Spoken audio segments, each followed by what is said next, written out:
What is up, everybody? It is your boy Farai. Thank you once again for tuning into another video. Today I'm going to be showing you how to set that mastering limiter.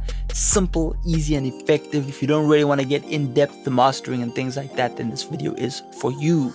But if you do really want to get in depth, check out all of the resources below. We have links to our vocal recording course, vocal mixing course, as well as links to our Mastering Like a Pro course. This will show you how to really get in depth in mastering a track. And if you're not interested in mastering your own tracks, then we have a $50 off coupon code for a whole 1-year subscription to LANDR. LANDR is a fully automated mastering suite. You can drag your mix, get it mastered, get it back within 5 minutes. You've got different options to make things louder, softer, etc., etc. You know, you can also distribute your music through LANDR, get your music onto Tidal, Spotify, etc., etc. It really is an amazing one-stop shop for any independent artist. But with that being said, let's hop straight into the video. All right, man. So this video is really, you know, specifically tailored for people who really just want to get a mix out there real quick. You know, maybe you're confused about the different settings on a mastering limiter or a limiter in general. I'll answer a few of those questions. Now, this technique or this method of working definitely won't replace a full mastering session. Generally, mastering will have a few different elements involved: saturation, EQ, you know, stereo enhancement, mid-side EQ, things like that. But the end process will always be the same. You'll always end up running into a digital limiter, okay? This will prevent clipping, as well as get your tracks ready for the real world, okay? You cannot have your tracks exceeding 0 dB, okay? A lot of people do that, and this is why your mixes distort in the car, things like that, okay? If you follow these techniques, you'll see your mixes will sound a lot more steady, okay?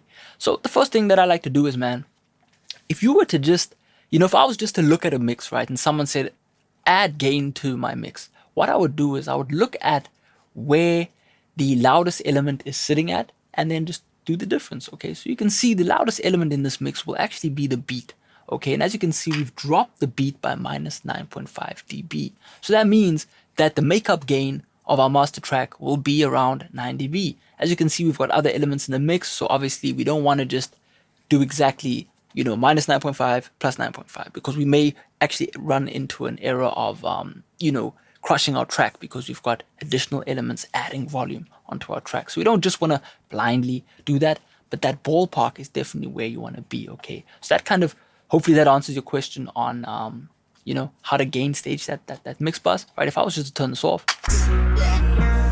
All we talk is fashion, money, and lean. Kinda embarrassed, I fell in love with codeine.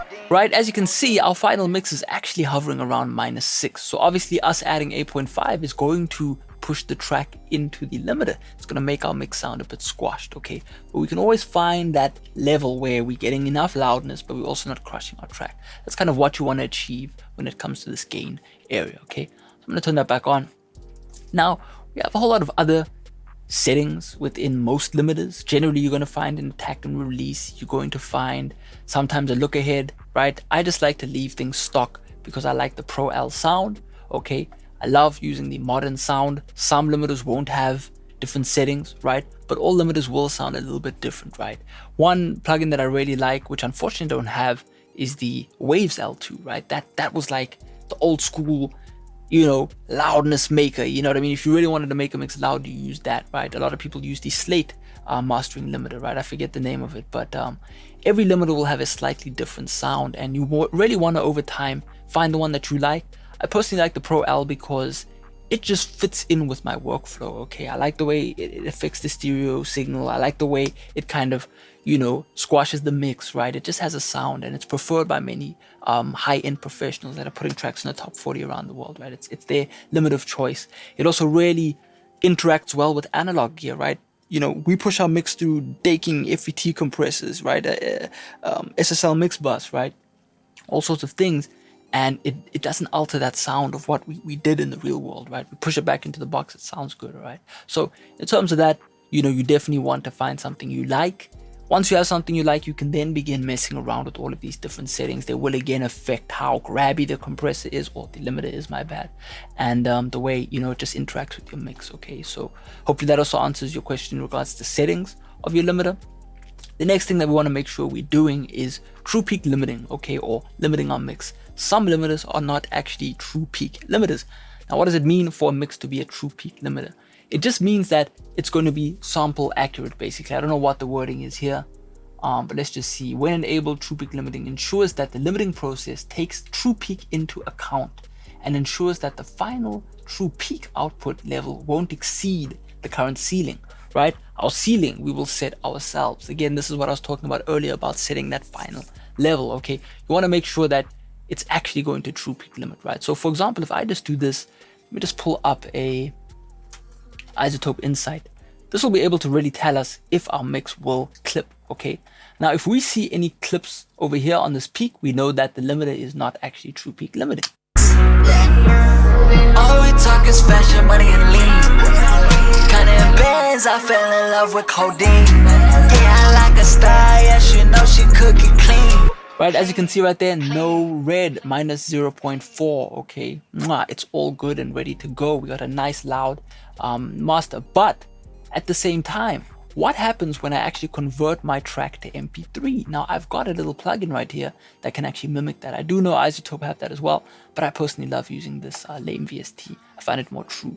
But let's just say we were listening to our track at the standard 320 kilobytes per second. This is a general HD master, okay? In MP3, it's not really HD anymore, right? It's been compressed. But when we do this process, we actually add different distortions to our track, right? That means that the track is no longer going to be sitting at that level.